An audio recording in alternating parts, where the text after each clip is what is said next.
Saudações a todos vocês que acompanham aqui o canal do Conde. Estamos transmitindo ao vivo, fazer uma entrevista agora muito importante com o... Deixa eu só fechar o som aqui da transmissão ao vivo para eu poder acompanhar todas as transmissões. Pedro Gabriel Delgado. Pedro Gabriel Delgado, graduado em Medicina pela Federal de Juiz de Fora, mestrado em Psiquiatria pela Universidade Federal do Rio de Janeiro, em 1983. Ele é doutor em Medicina Preventiva pela Universidade de São Paulo, 92, pós-doutorado na London School. E o currículo do Pedro Delgado é simplesmente, enfim, é incontestável, né? Um trabalho, uma vida dedicada à questão de saúde mental no Brasil. Ele foi um dos idealizadores, está correto isso, Pedro Gabriel? Um dos idealizadores do movimento antimanicomial no Brasil, correto? Sim, olá, Conde. Obrigado aí, é um prazer falar com você. O movimento antimanicomial, ele é uma obra coletiva que vem desde o final dos anos 80, né? Você já conhece, já falou com várias pessoas desse movimento. Eu faço parte desse movimento, sou, enfim, um dos militantes aí que participo desde o início desse movimento aqui no Brasil. Perfeitamente, Pedro Gabriel. Você foi coordenador nacional de saúde mental, álcool e outras drogas do Ministério da Saúde de agosto de 2000 a dezembro de 2010. 10 anos à frente dessa coordenação, assim, insuspeita politicamente, porque você trabalhou no governo Fernando Henrique Cardoso e depois fez a transição nos governos Lula. Conta um pouquinho dessa experiência em linhas gerais para a gente, antes da gente começar o nosso papo aqui. Como é que foi essa coordenação? Eu comecei no Ministério da Saúde depois de ter passado uma experiência de 1 ano como coordenador de saúde mental aqui no estado do Rio de Janeiro. Aí, a partir disso, e a partir também enfim, de um movimento que ocorreu na época, que foi um movimento de denúncia de maus tratos em hospitais psiquiátricos. Houve uma caravana realizada pela Câmara dos Deputados, etc. Houve essa mudança no Ministério da Saúde, eu fui convidado, aceitei, e entrei no Ministério da Saúde, portanto, no ano 2000. Foi um período que eu considero, Gustavo, para mim foi muito importante, acho que foi um período importante para a saúde mental no Brasil. Não foi ali que se começou a fazer a reforma psiquiátrica, que já vinha desde o final dos anos 80, mas nós pudemos, assim, se eu tivesse que destacar 3 fatos nesse período de 10 anos que eu fiquei lá, principalmente para as pessoas que não são do campo da saúde mental, assim, entenderem esse contexto, eu diria que, em primeiro lugar, nós conseguimos aprovar uma lei nacional em 2001, quer dizer, não fui eu, foi nesse período, e com a participação do Ministério da Saúde. E essa lei nacional é uma lei que permitiu e sustentou, dando legitimidade, né, para as mudanças que ocorreram e que se aceleraram depois com a substituição de um modelo de atendimento, que era o modelo dos hospitais psiquiátricos, para um modelo de atendimento comunitário, com serviços comunitários. Eu destaco a lei, quer dizer, a lei não foi durante esse período e teve a participação do governo. Né? Na época eu era do governo, o governo aí assumiu uma posição de apoiar a aprovação da lei. O segundo ponto que eu destacaria para as pessoas também que não são muito do campo da saúde mental, como uma informação geral, é que, se nós formos comparar esse período do ano 2000, de 2000 até 2010, eu seguiria, né, na sequência até 2015, eu acho que esse período de mudanças se deu até 2015, o que eu destacaria como principal foi que houve uma impressionante, eu diria, a implantação de serviços de saúde mental nas diversas regiões do país. Lugares que nunca tinham ouvido falar em um psicólogo, e um psiquiatra e um assistente social passaram a ter os seus serviços. Isso é um fato extremamente importante, porque houve uma interiorização. Guardadas, desculpa, Pedro, mas guardadas as proporções, foi uma espécie de mais médicos aí da saúde mental, né? Mas, sem dúvida, foi o mais saúde mental para aquelas cidades. E tem alguns fatos super interessantes assim, para exemplificar. Por exemplo, tem cidades do interior do Nordeste onde os jovens estudantes se dirigiam para a capital do seu estado para estudarem psicologia, medicina, serviço social, e lá ficavam para poder trabalhar. Houve um movimento em que esses profissionais, jovens profissionais, retornavam às suas regiões do interior, do sertão. Isso é registrado na experiência deles, em dissertações de mestrado, etc., e passaram a trabalhar no interior, criando serviços na sua cidade para atender as pessoas do seu meio, as pessoas que eles conheciam, ou seja, dando uma contribuição direta à melhoria do bem-estar das pessoas dos seus próprios municípios. E o terceiro ponto, que eu falei de 3 pontos, que eu destacaria, Gustavo, nesse período, é que eu acho, aí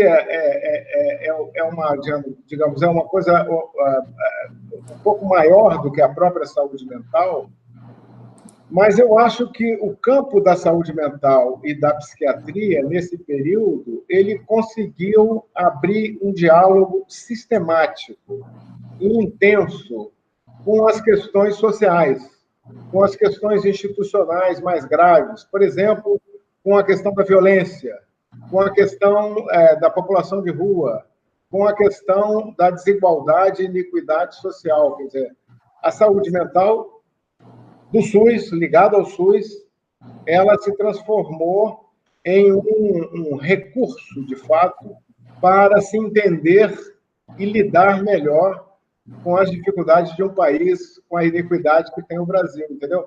Acho que isso ou seja, a saúde mental saiu das suas fronteiras estreitas, saiu das suas fronteiras profissionais e se transformou em um elemento de civilização, um elemento de ampliar a igualdade, ampliar a civilização, de trazer uma compreensão mais, eu diria assim, uma compreensão mais clínica para problemas duros, como a violência, como a iniquidade, como a população de rua, etc. Entendeu? Eu vejo isso como uma mudança importantíssima.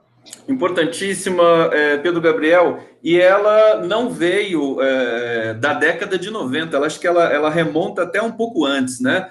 Os grupos de estudos de saúde mental no Brasil, eles são muito consolidados, né? Já vinha da época da sua formação, por exemplo, como médico, você já tinha essa discussão de saúde mental no Brasil, e eu queria aproveitar e dizer também que todo esse protocolo, quer dizer, essa reforma psiquiátrica que o Brasil assistiu nos últimos aí, acho que, quantos anos? 30 anos?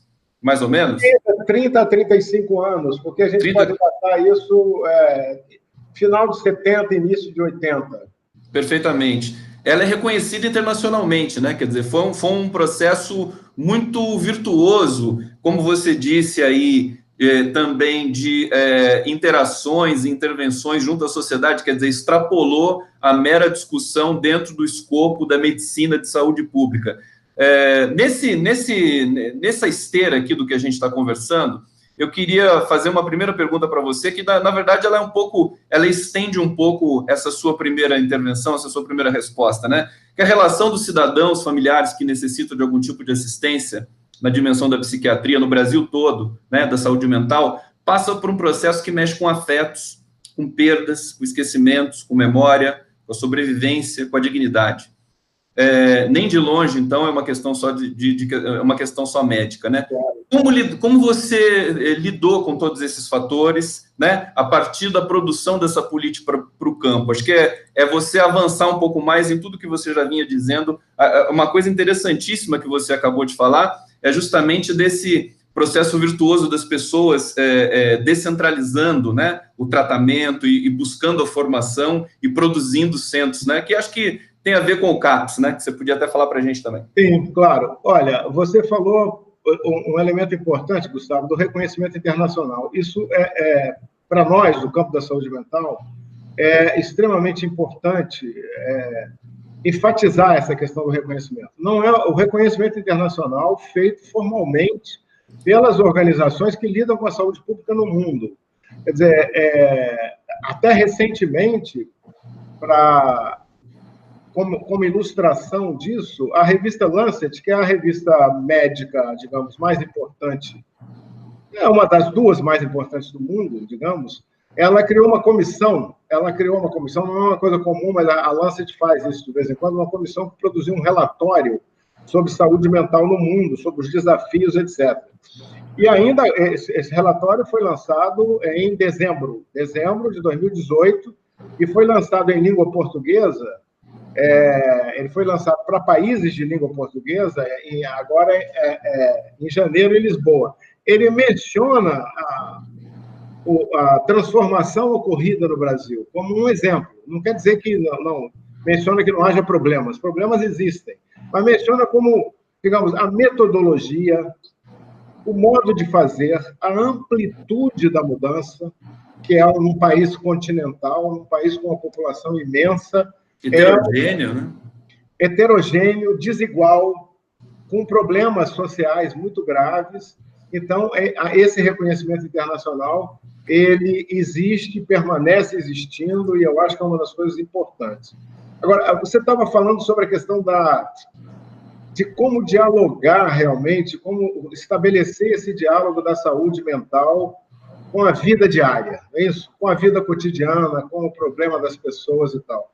Eu acho que essa, digamos, é um dos desafios assim, principais. Eu acho que é extremamente importante que a população reconheça, no campo da saúde mental e do SUS, o interlocutor que possa dialogar com as questões do mal-estar, do sofrimento, entendeu? De tal maneira que seja aquela parte do Estado, a apresentação do Estado, que é uma apresentação que estende a mão no sentido da proteção e da inclusão social.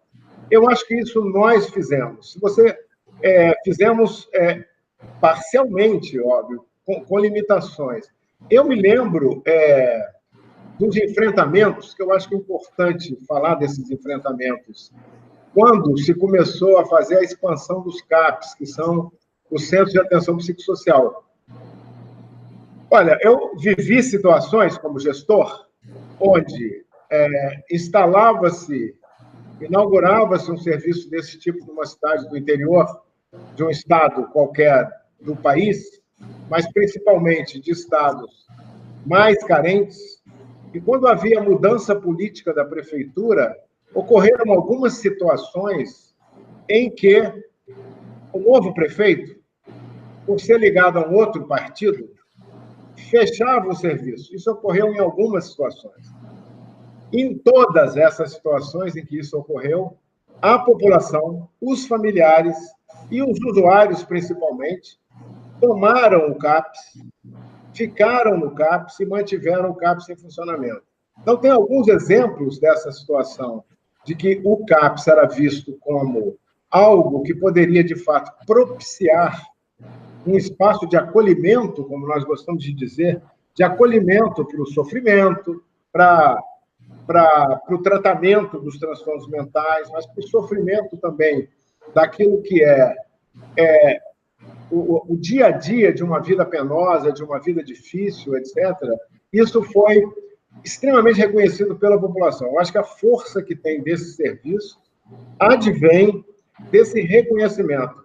Há uma legitimidade alcançada por esse serviço, porque eles estão próximos da população. A população é exigente, a população reclama das dificuldades do serviço, das carências do serviço, mas reconhece que houve ali uma mudança no acesso, na proximidade, na capacidade de atendimento. Isso foi uma coisa extremamente importante. Eu acho que é a força que nós temos hoje, a principal, para fazermos frente às dificuldades que estão colocadas aí, né? Perfeitamente, Pedro Gabriel. Eu estou aqui conversando com Pedro Gabriel. Pedro Gabriel também é professor da UFRJ, né? Inclusive, acho que você está aí nesse momento, né, Pedro? Okay. Está aí no trabalho, né? Agradeço, inclusive, porque eu sei que você é uma pessoa muito ocupada, de conceder uma entrevista aí para o canal do Conde, para a TV 247, vai ser retransmitido depois. Eu queria falar com você, antes de entrar propriamente na questão grave desse momento, que é o retrocesso promovido aí pelo governo, desse governo atual brasileiro, que volta, enfim, alguns especialistas como você já colocam quase que como no começo do século XX, século XIX, aí no tratamento psiquiátrico, quer dizer, um retrocesso generalizado. Mas antes de entrar propriamente nesse tema, eu queria falar mais um pouquinho sobre essa experiência rica que você tem, né? Talvez a experiência mais profícua aqui no Brasil a respeito do tratamento da saúde mental e dessa socialização, né? Pelo Brasil todo. Você ficou 10 anos à frente de uma coordenação. Queria falar de alguns pontos específicos. Por exemplo, que antes dessa notícia, por exemplo, do governo Bolsonaro, você já tinha dados que preocupavam muito, como, por exemplo, também a curva do aumento de suicídios, né, que está ligada à questão da saúde mental. Você tem alguma coisa a dizer para a gente nesse tema? Sim, olha, eu acho que há um agravamento das situações, das condições sociais de uma forma geral, há um agravamento da vulnerabilidade social, por exemplo, a questão do desemprego, quer dizer, a relação do desemprego com transtornos mentais é uma relação conhecida há 100 anos, entendeu? E é bastante estudada. E ela assim, bastante apropriada pela tradição da psiquiatria, que é uma psiquiatria que se preocupa com o sofrimento mental não só como um fenômeno individual, mas também como algo que afeta as coletividades, né? Então, o desemprego, falta de emprego, insegurança no emprego, tudo isso produz um mal-estar que desencadeia situações de sofrimento, às vezes, trágicos. Você falou do suicídio. Eu fiquei muito impressionado quando tomei conhecimento, saindo um pouco do Brasil para poder retornar ao nosso contexto, quando tomei conhecimento de alguns estudos epidemiológicos, Gustavo, feitos na Grécia, alguns anos depois da crise mais aguda de 2008, 2009, quando se consolidou uma situação de desemprego de jovens gregos e uma dificuldade de migração por conta, enfim, da baixa capacidade de acolhida, não é isso, da Europa mais rica, em relação aos migrantes, e as curvas de suicídio sofreram mudanças na Grécia que nunca tinham ocorrido em estudos epidemiológicos sobre suicídio. Por exemplo, houve um aumento do suicídio de jovens do sexo masculino na faixa de 35 a 38 anos.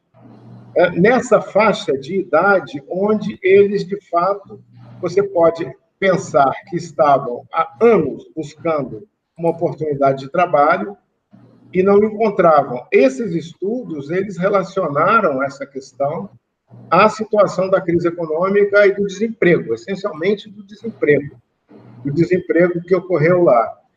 Então, suicídio associado diretamente ao recrudescimento do desemprego e a uma situação de política de desmantelamento do Estado. Né? Na Grécia. Isso na Grécia. Na Grécia.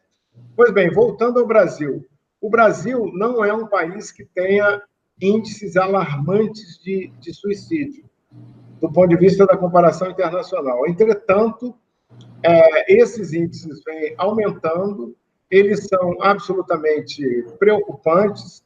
Há situações envolvendo pessoas muito, muito jovens e, às vezes, em situação não só de desamparo do ponto de vista social, mas também em situação de uma certa situação de fragilidade dos laços, fragilidade das instituições. Familiares, né, e tudo. Exatamente. Então, tem uma situação que é uma preocupação. Mas, como nós estamos abordando a questão da saúde mental como desafio da saúde pública, eu queria dizer para você que houve um levantamento feito em 2017, que não foi muito divulgado pelo Ministério da Saúde, que foi um levantamento realizado pelo programa que se chama VigiSUS, que é um programa muito consistente de vigilância epidemiológica, que encontrou a seguinte associação: as taxas de suicídio são menores quando se consideram municípios de pequeno porte, nos municípios que dispõem de um serviço territorial de saúde mental. Isto é, a presença ali de um serviço como o CAPS protege de uma forma geral, que não quer dizer que são as pessoas que estão sendo atendidas no CAPS apenas. Significa que a presença de uma... A mera presença... A presença de profissionais, etc., contribui para essa proteção. Mas eu vejo não só o suicídio, mas eu vejo como muito grave a situação psicossocial, de uma forma geral, do país, a questão da violência, a questão de situações, por exemplo, como o encarceramento em massa. Então, todas essas situações que mostram uma crise não só social, mas uma crise também da própria forma de organização da sociedade. E isso sempre se expressa em situações muito graves. Nós que somos da área da psiquiatria não gostamos muito de citar o estudo clássico do Durkheim sobre suicídio, já que você abordou o suicídio. Sim. Não gostamos, mas sempre citamos, entendeu? Porque, Sim. Na verdade, como é um estudo de grandes populações, na verdade, é um dos primeiros estudos aplicados de sociologia, né, de grandes populações, mas a impressão que dá, pegando aquela tipologia do Durkheim, do suicídio, que pode ser o suicídio egoísta por conta do intenso sofrimento, ou o suicídio altruísta, digamos, do revolucionário, da pessoa que se expõe ao risco por razões generosas, e o suicídio da anomia, quer dizer, o suicídio daquelas situações de anomia, onde você encontra, na verdade, uma organização da sociedade, que é uma organização da sociedade onde as instituições não são mais capazes de apontar uma direção, de apontar uma forma da pessoa, do indivíduo, na sua liberdade individual, pensar um futuro. Eu vejo que essa situação do desemprego em massa relacionado com o suicídio lembra um pouco essa categorização do estudo clássico de mais de 100 anos do Durkheim. E eu acho que aqui sobre suicídio, eu acho que o Brasil está vivendo uma agudização do mal-estar na cultura, um mal-estar entre as pessoas, uma agudização da desigualdade. Eu acho que tem um problema talvez até maior, né, que poderia ser estudado nas linhas do próprio Durkheim, que é justamente um processo político inédito no Brasil, que é uma ascensão de uma ultradireita conservadora, violenta, e que trouxe muita violência para a cena política durante as eleições, após as eleições, provocando medos e fobias na população que já são rastreados dentro dos consultórios de psicologia e de psicanálise, né? São relatos que as pessoas fazem de ter medo de sair na rua. Você teve aí a ida do Jean Willis, um deputado eleito, que foi para a Alemanha, que saiu do Brasil, foi para o exílio, o autoexílio dele, com medo de ser realmente agredido. Quer dizer, é uma tensão muito grande. E aí eu queria devolver para você, eu quero lembrar a todos que estão assistindo a gente aqui no canal do Conde, que eu estou entrevistando o professor Pedro Gabriel Delgado, uma das maiores autoridades no Brasil de saúde pública e da reforma psiquiátrica. Pedro Gabriel, essa questão política também, você vê como que você percebe esse momento histórico brasileiro com violências múltiplas, inclusive institucionais, acontecendo nesse momento, do ponto de vista do enfoque da saúde pública?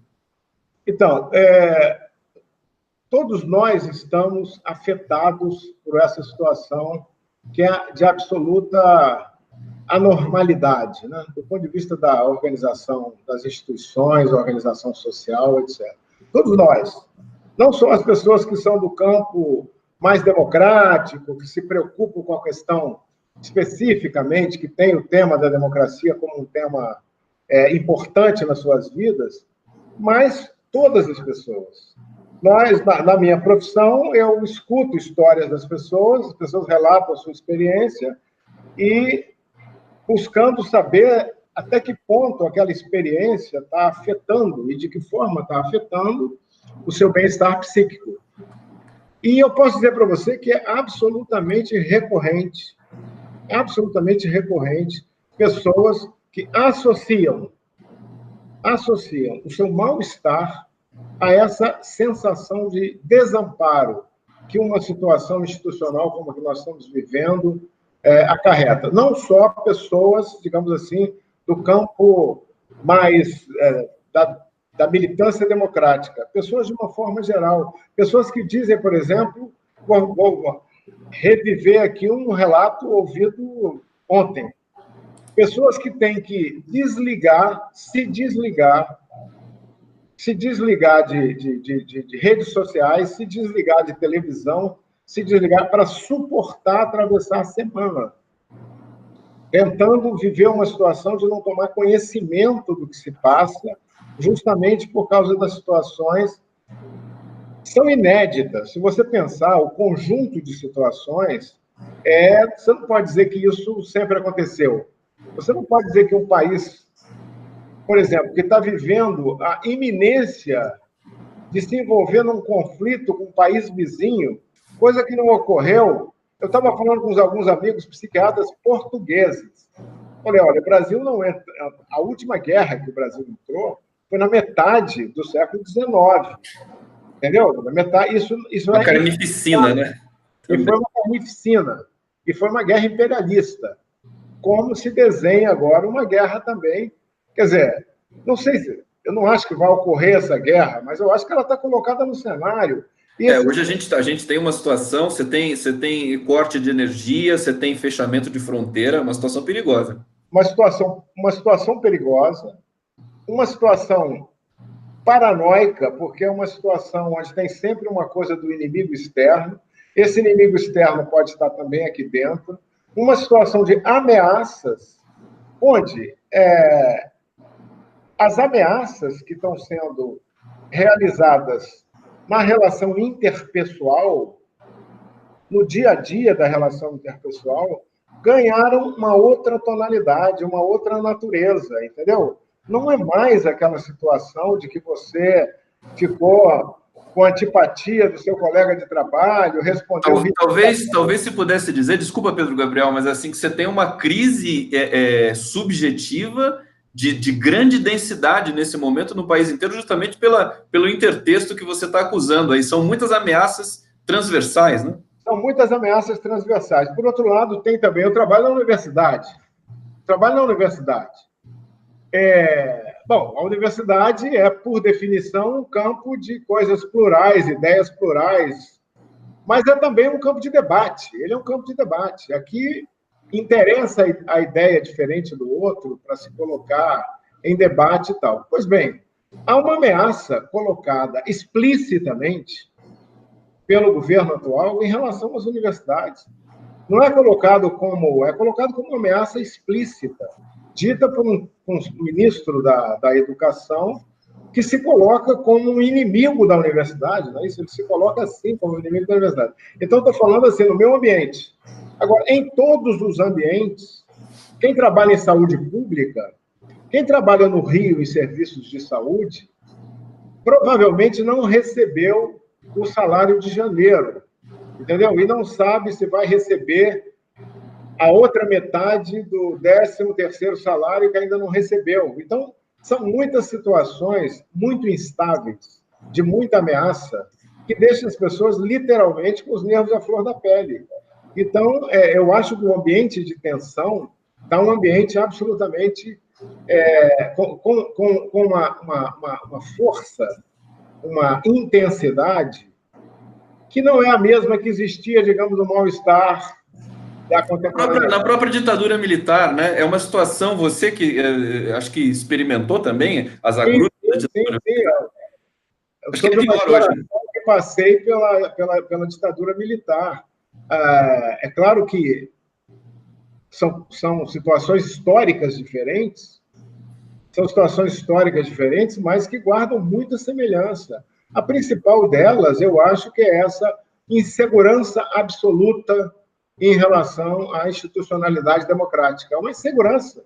Você não sabe exatamente com quem você vai contar e tal, né? As pessoas estão inseguras porque também, por exemplo, no Ministério da Educação, você tem um ministro colombiano, que é o Ricardo Vélez Rodrigues, que aparentemente não entende direito de como prosseguir com políticas que vinham sendo feitas pelo Ministério e está causando, né, parece que é uma paralisia nas políticas de educação pelo país inteiro. Né? Porque eles ainda estão se familiarizando com a estrutura do Ministério da Educação, que é uma estrutura muito grande. Você conhece porque você trabalhou de perto ali no Ministério também.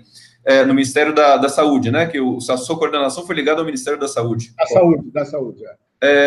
Pedro Gabriel Delgado, você falou, eu ia comentar com você que a jurista Carol Proner, ela tem uma definição interessante para esse momento que o Brasil atravessa. Eu vi você buscando alguma palavra para definir, mas a palavra irrespirável, né? A gente vive num ambiente assim que está um pouco irrespirável, tentando buscar algum tipo de oxigênio, né? Vamos falar, Pedro Gabriel, da questão justamente dessa nova tentativa de política no campo da saúde mental no Brasil. Eu vou ler aqui um trechinho de uma matéria que diz aqui, né, que a proposta prevê a inclusão dos hospitais psiquiátricos nas redes de atenção psicossocial, o financiamento para aquisição de ETC, que são aqueles aparelhos de eletroconvulsoterapia, né, os eletrochoques, mais conhecido como eletrochoques, a internação de crianças e adolescentes e a abstinência no tratamento de dependentes químicos. Aí tem a questão das drogas também, que você pode até amplificar um pouco mais essa vertente. Então, estas e outras propostas estão diretamente na contramão da Lei 10.216 de 2001, do ex-deputado federal mineiro Paulo Delgado, que você comentou aqui, que ficou conhecido como a Lei da Reforma Psiquiátrica. Como que está essa percepção desse momento? Quer dizer, nós temos já atos marcados pelo Brasil, inclusive um no domingo no Rio de Janeiro, que depois eu quero comentar aqui com você, sobre essa ameaça de retrocesso generalizado. Você já deu algumas entrevistas a respeito disso, queria que você ampliasse um pouco aí a discussão em torno dessa ameaça do governo federal que agora se instala e que quer promover esse tipo de mudança drástica, né, em uma política que foi discutida, como você bem colocou também no começo da nossa entrevista, com a sociedade inteira durante muitos anos, né? Uma política que amadureceu junto com a própria democracia brasileira. Então, sobre esse ponto, Gustavo, da questão de uma política que foi discutida, foi o grande debate dos anos 90 no campo da saúde mental no Brasil, foi justamente a Lei 10.216. Mas a política ela foi discutida com meios de debate com a sociedade, que são as conferências nacionais, que são instrumentos extremamente poderosos construídos pela Constituição de 88 e pela Lei do SUS nos anos 90, que só para realçar isso que você mencionou, de fato, quando se faz uma conferência nacional, a última foi em 2010, você tem lá 1.500 pessoas que são delegados representando e mais umas 1.000 pessoas que circulam em torno da conferência. Essas pessoas foram tiradas como representantes de instâncias estaduais, instâncias municipais e instâncias distritais de município. Quer dizer, é todo um processo que eu acho que tem que ser recuperado, assim, no sentido de como um processo extraordinário de participação social do SUS, de uma forma geral, e que na saúde mental... Então, eu tive a satisfação e a honra de presidir a terceira conferência e a quarta conferência, com uma diferença de 8 anos entre uma e outra. Entendeu? E posso dizer para você que os relatórios, inclusive, são disponíveis pela população, são disponíveis no site do Ministério, se ainda estiverem lá, mas se não estiverem, são disponíveis em universidades, em bancos de dados, etc. Essas conferências foram uma consulta sistemática à sociedade e elas afirmaram a aprovação da sociedade em relação às estratégias de rede de saúde mental adotadas. Isso desde os anos 90, Pedro? Nós tivemos uma conferência em 87, foi a primeira. Uma conferência em 92, que afirmou a necessidade de substituir o modelo hospitalar pelo modelo comunitário, como o mundo estava fazendo. A conferência de 2001 foi uma conferência feita no mesmo ano de aprovação da lei, que foi uma conferência extraordinária, onde se propôs a expansão dos CAPs, a criação dos serviços de saúde mental no programa de saúde da família, na atenção primária, etc. Em 2010, foi feita a quarta conferência, que foi chamada de intersetorial, porque a saúde mental aprendeu que não podia discutir saúde mental apenas com profissionais desse campo, que precisava discutir com a justiça, com a educação, com a assistência social, com o esporte, com o lazer, com geração de renda.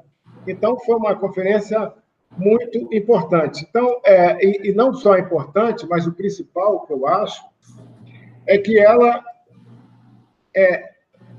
reafirma que a população entendia, porque metade dos delegados são representantes da população, são representantes de usuários. A outra metade são profissionais, professores, pesquisadores, etc. A metade são usuários. Reafirmava que o caminho era aquele, mas exigia aperfeiçoamentos na mesma direção. Isso é extremamente importante de dizer, porque quando se diz que era aprovada pela população, ela é aprovada também através de mecanismos de ausculta da posição dos usuários, que eram mecanismos capazes de serem sensíveis, de fato, a ouvir a população de uma forma geral. Agora, você está falando dessa ameaça de mudança e apontou aí as três pontos, né? Eu diria, assim, acho importante assim, deixar claro como eu vejo esse processo. Eu acho que esse processo de ataque à política de saúde mental começou no governo Temer. Começou no governo Temer, com a PEC 95, congelando gastos sociais de uma forma geral. Logo em seguida, o próprio governo Temer apresentou a um órgão do SUS, chamado Comissão Intergestores Tripartite, uma proposta já de mudança no sentido de ampliar comunidades terapêuticas e reduzir os CAPs. Em seguida, um fato relevante, começou a haver um desfinanciamento dos serviços comunitários, começou a haver um sobrefinanciamento das comunidades terapêuticas que têm um modelo de tratamento, que é um modelo de tratamento baseado na abstinência e baseado no confinamento. A palavra é confinamento, porque é um tratamento, uma reclusão obrigatória, durante períodos longos, períodos de meses. Então, isso já ocorreu e houve uma continuidade, um recrudescimento, agora com esse governo Bolsonaro. Aliás, é preciso dizer que o governo Bolsonaro manteve, de uma forma geral, a direção do Ministério da Saúde, que vinha do final do Temer. Manteve essa direção. É uma continuidade ali, né? É uma continuidade, e é uma continuidade que aponta no sentido da privatização da saúde, de uma forma geral. Então, é uma continuidade no sentido, assim, contrário ao aprofundamento do SUS. O primeiro-ministro colocado pelo Temer, o Ricardo Barros, a afirmação dele mais eloquente foi a de que era preciso diminuir o SUS, e ele lutou para isso, ele fez isso. Ele era uma pessoa que claramente defendia a substituição do modelo de uma saúde universal pelos planos de saúde e também pelas chamadas consultas simplificadas ou consultas de baixo custo para consumo da população, que é uma espécie de venda de ilusões para a população, porque essas experiências já foram tentadas, no sentido de que a população tem uma consulta, mas não tem a continuidade do atendimento, não pode fazer exames complementares, porque não tem onde fazer os exames complementares. Então, é uma continuidade. Aliás, o gestor responsável é o mesmo, e agora ele foi transferido, o gestor responsável pela saúde mental, ele foi transferido para um posto em outro ministério, que é o posto onde ele será o responsável pela política de drogas. Então, eu acho que, tentando falar mais claramente de como eu vejo o cenário, eu acho que o cenário é um cenário de esvaziamento da saúde mental no campo do Ministério da Saúde, um cenário de substituição por pequenas respostas terapêuticas ligadas a planos de saúde, a soluções meio de ocasião, como, por exemplo, está se mencionando muito formas de terapêuticas que são novidades e tal, nada contra as novidades, mas é preciso assegurar também, né, o atendimento, o acesso para a maior parte da população. E, principalmente, uma ampliação desse dispositivo de contenção para os casos de álcool e drogas. A decisão do Ministério de ampliar o recurso destinado a hospitais psiquiátricos, ela tem uma importância muito grande, porque a ampliação desse financiamento ela é desproporcional à ampliação do financiamento ou regulamentação de valores atribuídos a outras áreas do campo da saúde pública. Então, foi uma coisa de uma mensagem clara de que estamos refinanciando os hospitais. E agora, esse último documento, é o documento de janeiro, né, a chamada nota técnica do Ministério da Saúde. Não sei se você leu a nota técnica. A nota técnica, o que ela faz é um apanhado, uma espécie de apanhado de todos os atos que vieram desde a assunção do Temer após a deposição da presidente Dilma Rousseff. Então, o que ele faz é, olha, tudo que fizemos foi isso, e agora significa que a política será uma política que vai privilegiar o tratamento convencional, que é o tratamento em unidades hospitalares, é o tratamento baseado em internação, é o tratamento baseado em métodos biológicos, são as comunidades terapêuticas, e eliminou, porque, olha bem, você trabalha com a questão da linguagem, você, Gustavo. Sim. Por que é tão importante para o ministro da Saúde, do Bolsonaro, dizer que nenhum serviço é substitutivo? Está lá na nota técnica. Não existe mais serviço substitutivo. Ora, o que nós queremos são serviços que substituam os serviços que não promovam o bem-estar e a recuperação. Então, nós chamamos os nossos serviços da reforma de substitutivos dos serviços de longa permanência, dos serviços de internação convencional, e é quase como se houvesse essa palavra, serviço substitutivo, foi colocado no índex. É como, desculpa, só fazer um comentário, né? Já que você falou da linguagem, é como justamente essa fuga, essa fobia ao debate que o governo acusa em todas as áreas. A insubstituição é justamente isso, quer dizer, eu não quero conversa, vai ser assim e acabou, é mais ou menos isso. Acabou. E a questão você mencionou também a questão da eletroconvulsoterapia. A eletroconvulsoterapia, colocada com essa ênfase nesse documento do Ministério, O que ela significa, afinal de contas? Entendeu? Para quem trabalha no campo da psiquiatria, no campo Você vai poder explicar muito melhor isso para a gente hoje, né? Para quem trabalha no campo da psiquiatria, da saúde mental, soa como uma impropriedade do ponto de vista da gestão, entendeu? Você não vai dizer, a partir de agora, vou utilizar apenas o medicamento tal. A partir de agora, vamos utilizar mais a terapia tal. Então, é uma mensagem. Na verdade, tem uma mensagem que é o subtexto.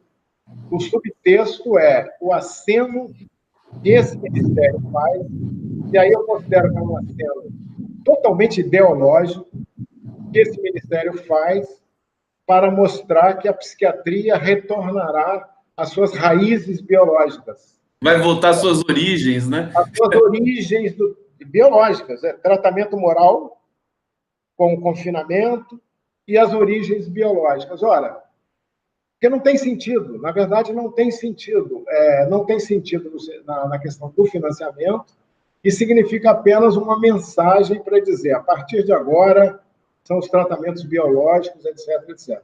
Achei então, a leitura da nota técnica, que o governo, como é próprio desse governo Bolsonaro, né, põe no site, tira do site, diz que não está mais, volta.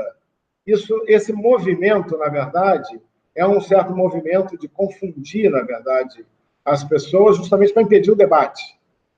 Você tinha comentado isso numa outra entrevista, falar da ambiguidade do texto e acho que da ambiguidade das próprias ações para criar um clima de confusão. O primeiro documento que essa gestão fez ainda no governo Temer, e eu insisto, há uma continuidade do ponto de vista da saúde mental. Do Temer-Bolsonaro. Do ponto de vista da saúde mental. Estou falando da política de saúde mental. O primeiro tinha uma ambiguidade visível. Tem ou não tem o centro do hospital psiquiátrico? É ou não é central o hospital psiquiátrico? Né?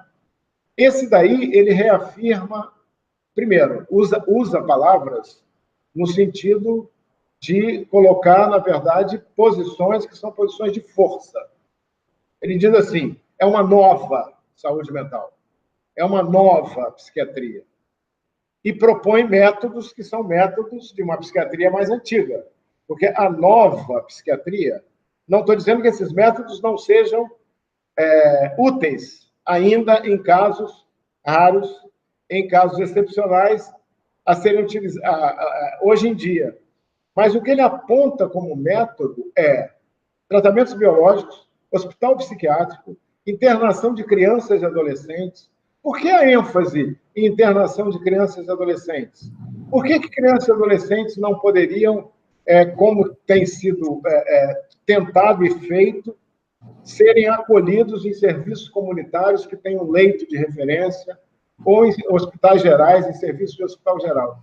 Então, o que eu acho o governo não está brincando, ele está afirmando claramente que mudou a direção, mudou o rumo. Mudou o rumo e vai manter esse rumo, custe o que custar. Um pouco a mensagem desse governo, uma mensagem que quer se impor um pouco eu diria, pela violência, quer se impor um pouco pela imposição autoritária dessas mudanças.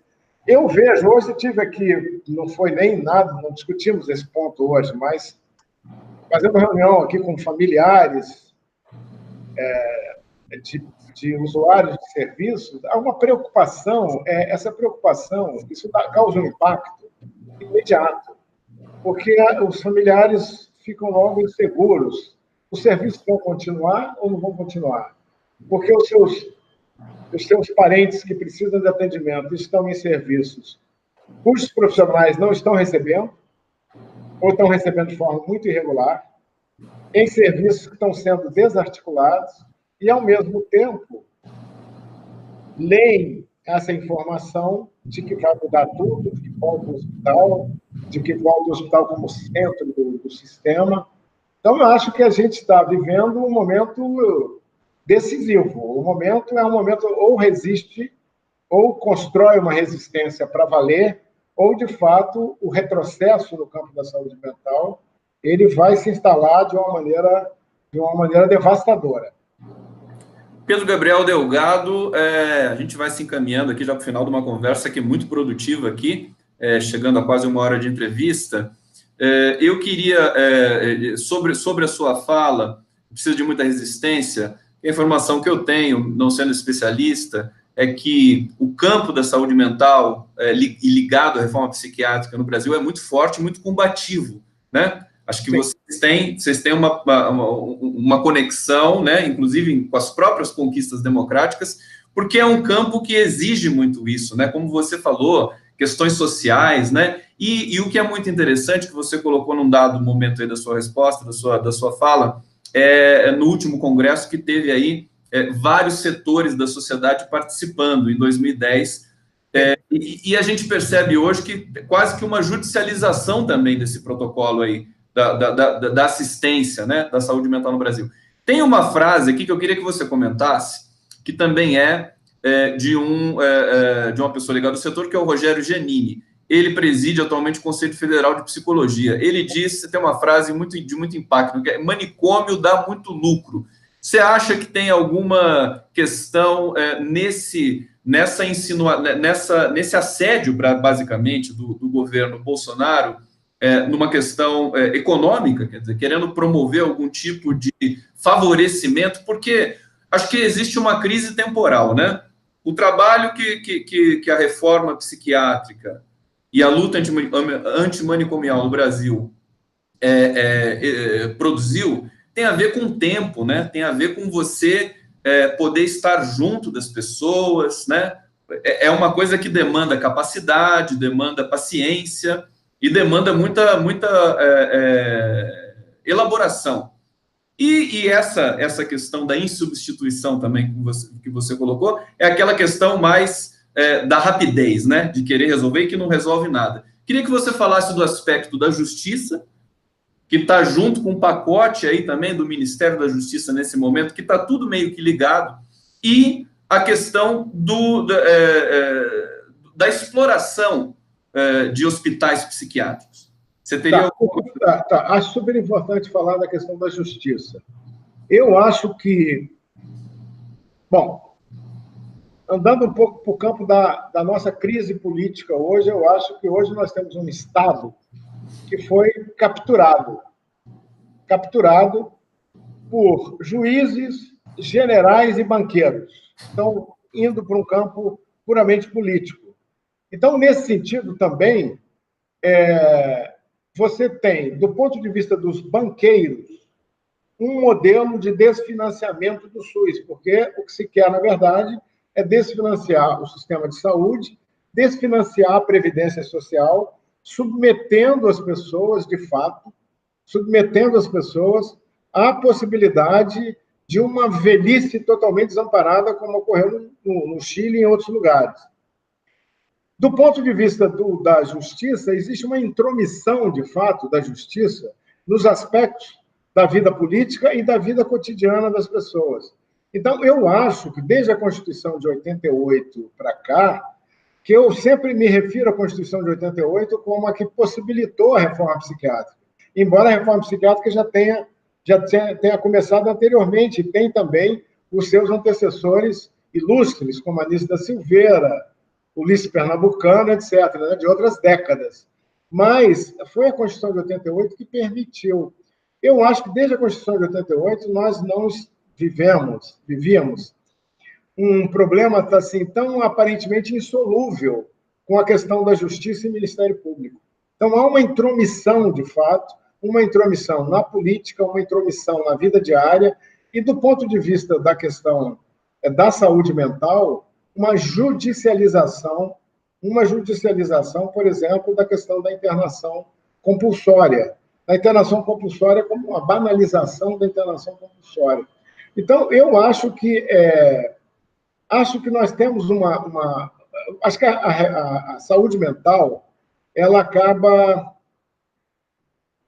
refletindo, entendeu? Refletindo no nosso mal-estar, no mal-estar dos nossos pacientes e no mal-estar da coletividade como um todo, essa situação anômala que você falou, que a Carol Bronner definiu como irrespirável, essa situação anômala que nós estamos vivendo. Agora, Eu penso também que a saúde mental tem uma contribuição a dar, como já deu em outros momentos, porque a proposta do juiz Moro, que é o grupo dos juízes, do juiz Moro para a questão da violência, é absolutamente contrária a tudo que a reforma psiquiátrica propõe.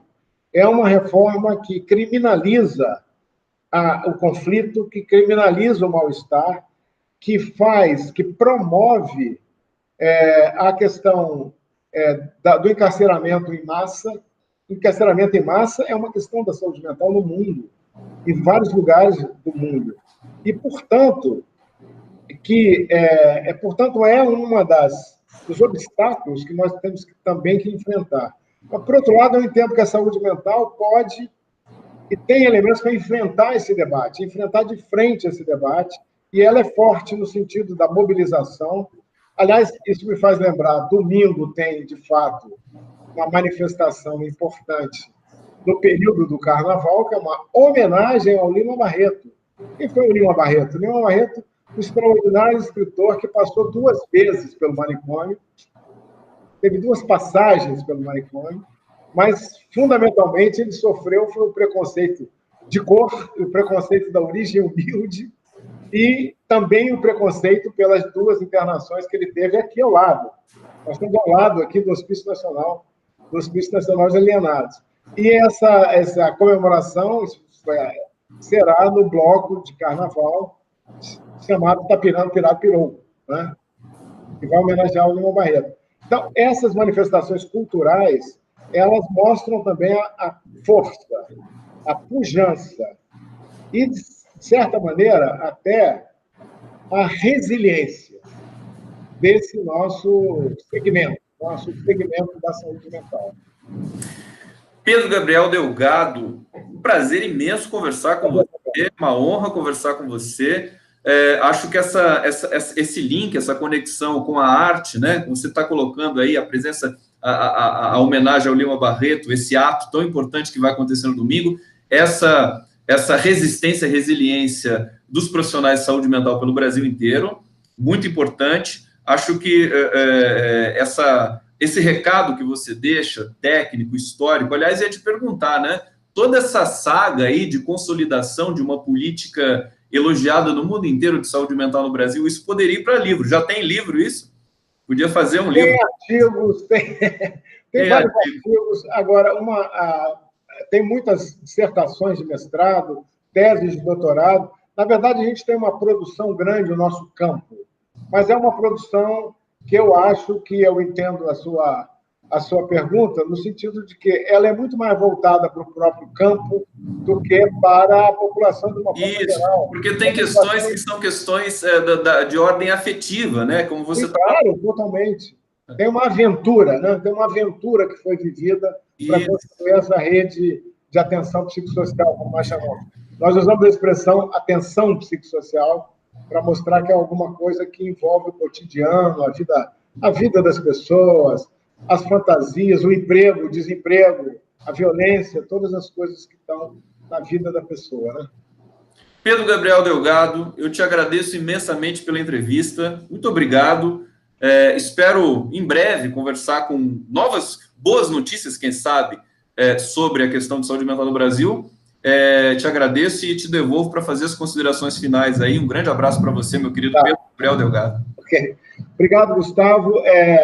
Eu acho assim, que nós temos que seguir discutindo. Eu tenho a impressão que a grande armadilha que esse contexto atual nos coloca é a armadilha de nós considerarmos que não há saída, entendeu? E aí tem a coisa do desalento, tem uma coisa de se pensar, não há muito o que fazer e tal. Claro que estamos todos, né, submetidos a uma situação de muita dificuldade, é quase como se fossem obstáculos que não podem ser transpostos de jeito nenhum. Mas eu penso que nós temos possibilidade de reunir. Olha, Gustavo, nós temos mais de 2.000 serviços do tipo CAPS no país inteiro. Nós temos mais de 600 ou 700 residências terapêuticas. Nós temos, assim, centenas de dispositivos, além desses, que atendem as pessoas. Nós temos consultórios na rua que atendem as pessoas que têm problemas com o uso de drogas na rua. Então, são diversas formas de humanização do cuidado que envolve um número muito grande de profissionais e um número muito grande de usuários. Então, de fato, nós temos uma base social extremamente forte para poder fazer frente a esse momento de desconstrução, de desmantelamento que está sendo proposto pelo governo Bolsonaro. Obrigado pela oportunidade. Muito obrigado, Pedro Gabriel Delgado. A gente vai encerrando essa entrevista. Eu agradeço mais uma vez imensamente, Pedro Gabriel Delgado, e a gente se encontra na próxima entrevista aqui do canal do Conde. Valeu, Pedro! Valeu!